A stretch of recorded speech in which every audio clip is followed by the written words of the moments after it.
you all for being here. It's really an honor for us to do this and to recognize individuals that inspire us at the city to really tap into what they're passionate about, which reminds us of what we're passionate about, and then reminds us about the fact that people are passionate about different things that make this city such a wonderful place. And I was visiting with the people here from Lovelace, and it's nice to be out in community and to be at one of the places, you know, hospitals, we think about them when we think about volunteering, and we've gotten to have these events at many different locations throughout the city, and it's just really special to be here and have so many of you here celebrating one of the nominees.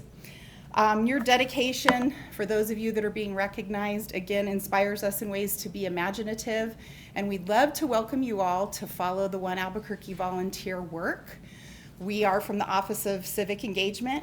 We serve Mayor Keller, and if you have any questions, please stop us about what we do to help volunteers find, as Mayor Keller says so well, their match to their passion and what drives them to give back. So we'll get on with the show. I do want to recognize the Volunteer Advisory Board. They review the nominations for the Volunteer Awards, and also the committee that reviews the nominations for the One Albuquerque Award. So if you're here, if you would just say a wave and hello, they can also share with you information about how to nominate people. And with that, I would love to introduce Mayor Tim Keller.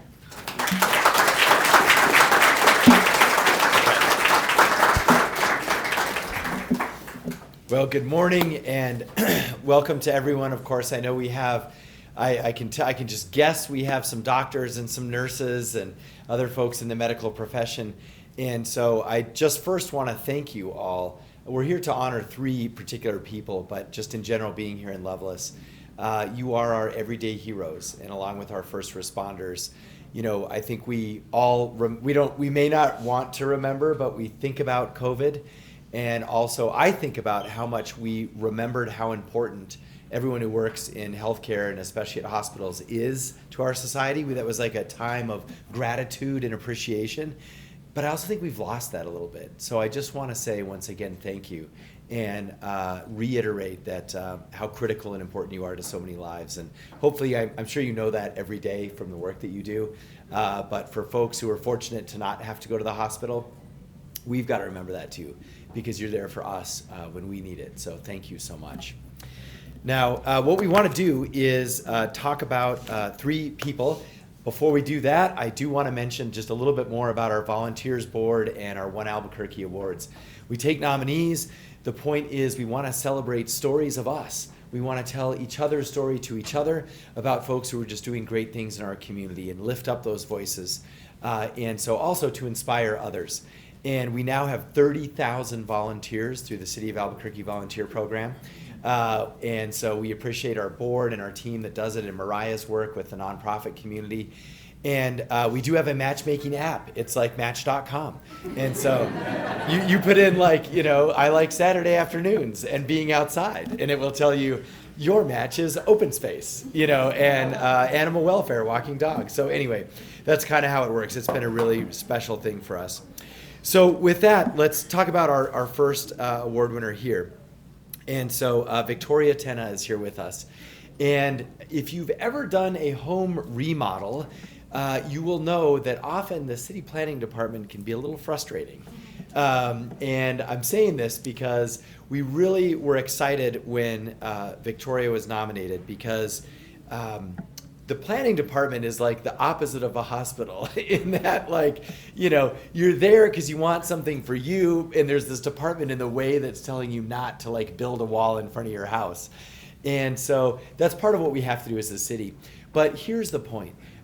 Customer service is really important in those situations, right? Because fundamentally, you're having to negotiate kind of something you want at your house, the place you love and the place you live, and then the city kind of telling you, hey, maybe you can't do that, you know, here's how you got to do it.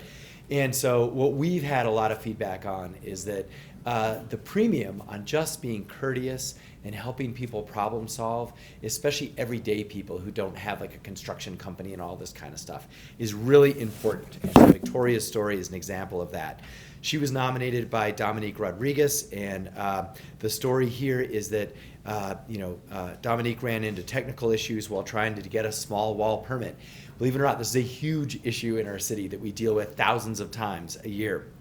But despite the application not being really assigned to her, Victoria stepped in and she took the time to dig into the issue and to escalate it also to the technology sort of area where it needed to be helped. And she helped Dominique every step of the way. And she also caught errors that others had missed and made sure that the project could move forward. And because of her kindness and her patience, Dominique got her project back on track and also gained a better understanding of how to use the planning department.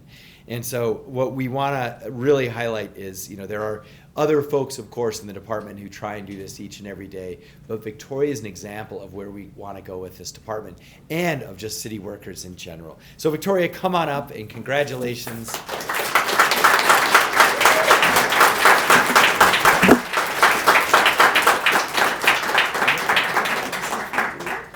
Share a few words. It's up to you. Go ahead. To let everybody know, just to remind you that kindness does go a really long way. So, and it's just easier to be kind to people than just, to be negative. So just remember, everybody's always going through something. So we don't know what everybody's challenges are in their life and their personal life. And so just to be kind to one another, it really does go a long way. So thank you.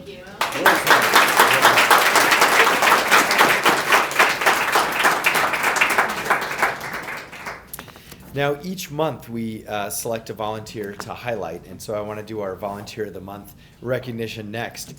And we want to talk a little bit about Jonah Jackson and what Jonah's been up to. And Jonah is a dedicated community volunteer, and I think just a shining example of service and resilience. He works in retail, but finds time through Macy's, actually. But finds time to do all sorts of amazing things around our community. And whether it's the Raising Pride event that we do at City Hall, or it's Macy's Bag Hunger Campaign, or Junior Achievement, and especially the Job Shadow Day, which is really important. And of course, Junior Achievement does such great work in our city, but it's reliant on all sorts of folks, but including volunteers like Jonah. And so, Jonah, we know also that you volunteer at the Storehouse, which is, of course, right down the street over there, and a place that's really been resuscitated by nonprofits and volunteers like Jonah over the last few years who've really taken an interest in reviving that and making it much more higher quality. And you can tell the Storehouse is in a much, much better place than it was, say, 5 years ago. And it's also a vibrant part of our support services for folks suffering from hunger and our unhoused community. And so he gives back so much. And so we just wanted to give an example of, in some ways, his full service in what it looks like in turning his own experience in customer service into how that can apply to volunteering and also other arenas where, as we heard from Victoria, you don't always know what people are dealing with. And I think to come with a place of help and a place of hope and kindness, whether it's helping folks that could be discriminated against or it's helping folks who are suffering from hunger, is so important. And that's what Jonah has role modeled every day. So congratulations. Come on up.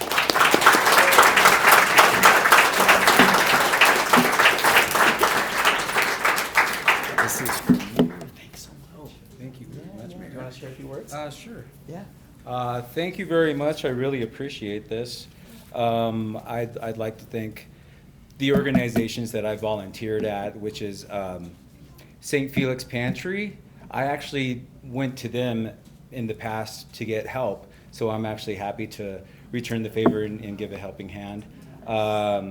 Storehouse, New Mexico, the Albuquerque Gay Pride Organization, Bag Hunger Campaign, Roadrunner Food Bank, and I'm just happy to volunteer when I can. And my team at Macy's. They work so hard to cover for me and let me volunteer as well. So thank you very much.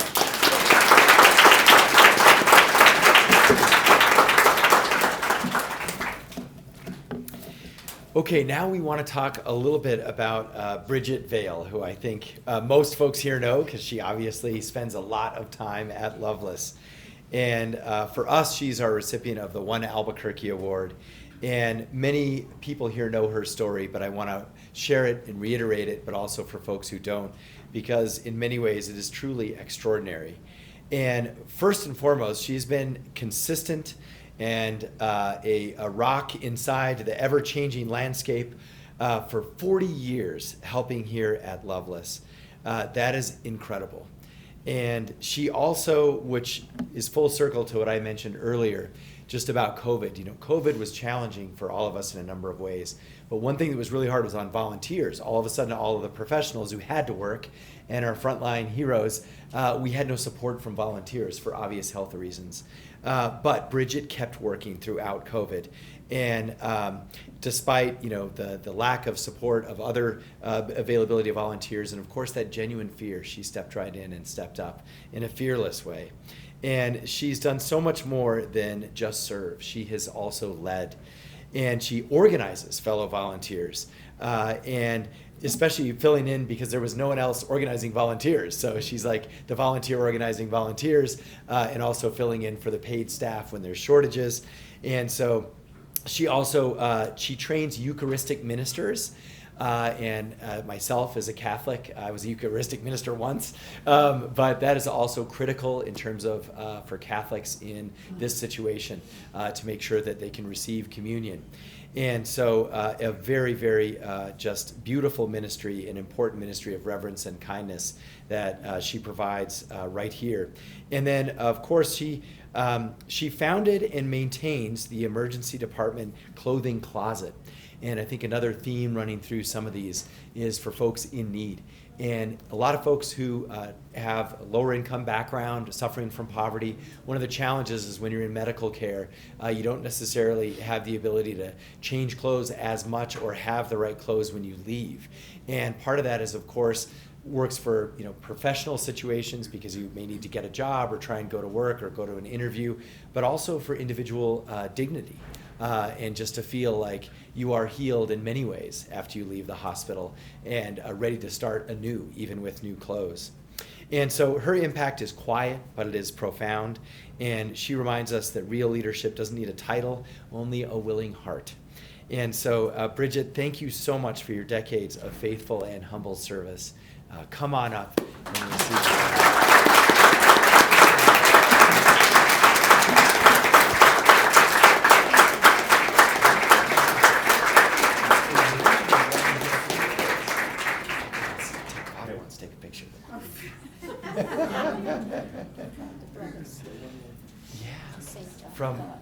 I love it. And we can do some pictures after, too. Okay. The brothers are on it. I work for the brothers, too. Thank you all so much. Thank you, Mayor, and for all, and Chaplain Ryan for nominating me, and our distinguished guests today, Father Edgar and Reverend Christopher.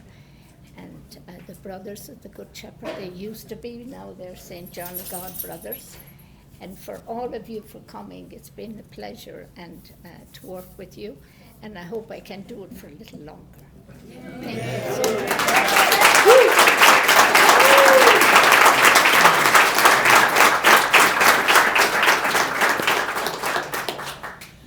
Well, thank you so much to everyone for being here today. And if folks want to mix and mingle after, we'll of course stick around for a while. But again, just want to thank everyone who nominated our winners today. We find out about these stories literally from you, from our community. And so this may also spur you to nominate someone else. Please do that. Most of our best nominations are from people who were in a previous situation because they learn more about it. And also, I think just want to close with, I want to thank you all for believing in our community. You know, we talk about the One Albuquerque spirit, and what that means is we're all in it together. But it's also a call to action, that we're all in it together to help each other, even during these tough times. And so thank you so much for reflecting that vision for the rest of the community. Thanks so much, and God bless.